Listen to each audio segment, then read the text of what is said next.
India سے کسی نے پوچھا میرے ایک دوست کی گرل فرینڈ ہے، وہ اس سے ملتا تھا، مجھے افسوس ہوتا تھا تو میں نے اس کا نکاح پڑھا دیا۔ 2 دوست لڑکی کی طرف سے تھے اور 2 ہماری طرف سے۔ میں نے خطبہ وغیرہ نہیں پڑھا، بس ان لوگوں سے پوچھ لیا کہ تمہیں قبول ہے؟ دونوں نے ایک دوسرے کو قبول کیا۔ کیا نکاح ہو گیا؟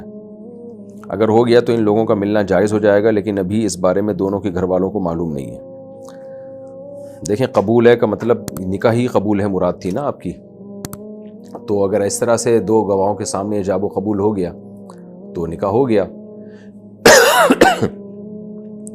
بشرطے کہ یہ لڑکا جو ہے لڑکی کا پیرالل ہو، ہم پلہ ہو، جوڑ کا ہو۔ اگر اس سے بہت ہی مالی لحاظ سے یا دینی اعتبار سے بہت ہی کم تر ہے تو پھر نکاح نہیں ہوگا، لیکن نارملی برابر ہی ہوتے ہیں عام طور پر، تو پھر نکاح ہو گیا ہے، لیکن اس طرح کرنا نہیں چاہیے۔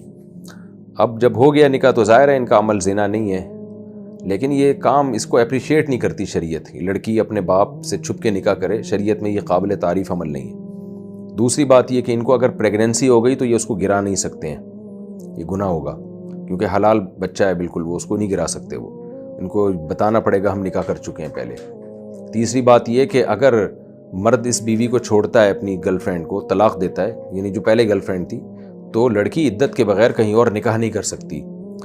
تو ہوتا یہ ہے کہ چھپ کے نکاح کیے ہوئے ہوتے ہیں، پھر ماں باپ بچی کا نکاح کہیں اور طے کر دیتے ہیں، ادھر سے طلاق ہوئی نہیں ہوتی یا دے نہیں رہا ہوتا یہ، تو وہ ویسے ہی کر دیتے ہیں، تو یہ جائز نہیں ہے بھائی۔ یہ طلاق جب تک نہیں دے گا تو کہیں اور یہ نکاح تھوڑی کر سکتی ہے، تو لڑکیاں لٹک جاتی ہیں۔ بعض تو کیا کرتی ہیں، اس کے نکاح کے ہوتے ہوئے کہیں اور نکاح کر لیتی ہیں، وہ ساری زندگی زنا ہوتا ہے پھر وہ۔